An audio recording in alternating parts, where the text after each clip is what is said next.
Bonjour à tous, comment ça va? Voici une nouvelle série de vidéos qui va s'intituler Le savais-tu ou LSVT pour les jeunes. Le but va être de répondre à une question assez simple, question que vous êtes déjà très probablement posée, mais en réalité vous n'avez jamais pris le temps d'y répondre. Eh ben, nous, on va le prendre ce temps, dans un format assez court d'environ 3 à 5 minutes.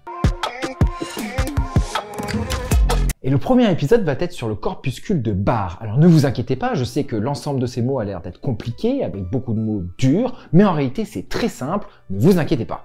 Mais vous êtes jamais dit, si les femmes ont 2 chromosomes X et les hommes un seul, alors les trucs produits par les chromosomes X, les femmes en ont 2 fois plus comparé aux hommes, non? Ça pose pas de problème. Eh ben non, parce qu'en fait les femmes n'ont pas 2 fois plus de trucs produits par les chromosomes X.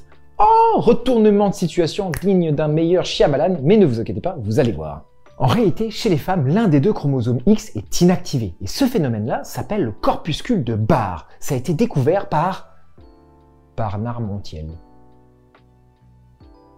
En vrai, je peux même pas dire comme quoi j'ai honte parce que j'aime bien cette blague. Non, je déconne, en réalité, ça a été découvert en 1948 par Murray Barr. Il s'était rendu compte que dans le noyau des cellules femelles, il y avait un tout petit truc tout dense qui n'était présent que dans le noyau des cellules femelles et donc absent chez les mâles. Ce petit truc tout dense, en réalité, c'est un chromosome X inactivé. Alors quand je dis inactivé, en réalité, ça veut dire que ce chromosome X est extrêmement condensé. Il devient alors de l'hétérochromatine. Hétérochromatine, ça veut dire qu'il est transcriptionnellement inactif. Ça veut dire qu'il ne pourra ni donner des ARN et donc ni donner des protéines. C'est ça que Murray Barr a vu au microscope. C'est ce chromosome X extrêmement condensé. Alors ce changement n'entraîne aucune modification de l'ADN. En réalité, ce n'est uniquement qu'un changement de densité. Et cette inactivation permet de créer un équilibre entre les mâles et les femelles. D'ailleurs, on considère ce phénomène comme le premier phénomène épigénétique, alors qu'en réalité, en 1948, le terme épigénétique n'existait même pas. Alors, tout ceci s'effectue lorsque nous sommes à un stade embryonnaire. Il est obligatoire pour toutes les personnes qui ont 2 chromosomes X et se fait d'une manière aléatoire. Ne vous inquiétez pas, il ne donne aucun problème, même en réalité, il en résout. Parce qu'avoir 2 chromosomes X actifs donne des maladies. Alors, avant que CNews n'attrape ma veste en disant comme quoi je suis woke parce que je n'ai pas voulu dire femme, j'ai dit personnes qui ont 2 chromosomes X, non. En réalité, j'ai utilisé ce terme parce que je pensais aux personnes qui ont le syndrome de Klinefelter. Ces personnes-là ont 2 chromosomes X, mais aussi un chromosome Y. Ils sont donc XXY.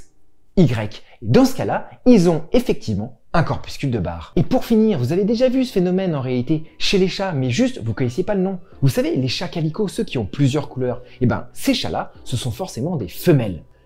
En fait, c'est à cause du corpuscule de Barr. Et oui, en réalité, la couleur noire et la couleur rousse sont présents au niveau du chromosome X chez le chat. Sauf que chez la femelle, suivant la cellule, le chromosome X inactivé va être différent. Donc, la couleur inactivée va être différente. C'est pour ça que chez la femelle, vous avez des taches de couleurs différentes.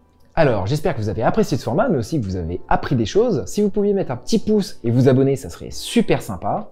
Des nouvelles vidéos arrivent très prochainement et jusque-là, prenez soin de vous, écoutez la science et ciao!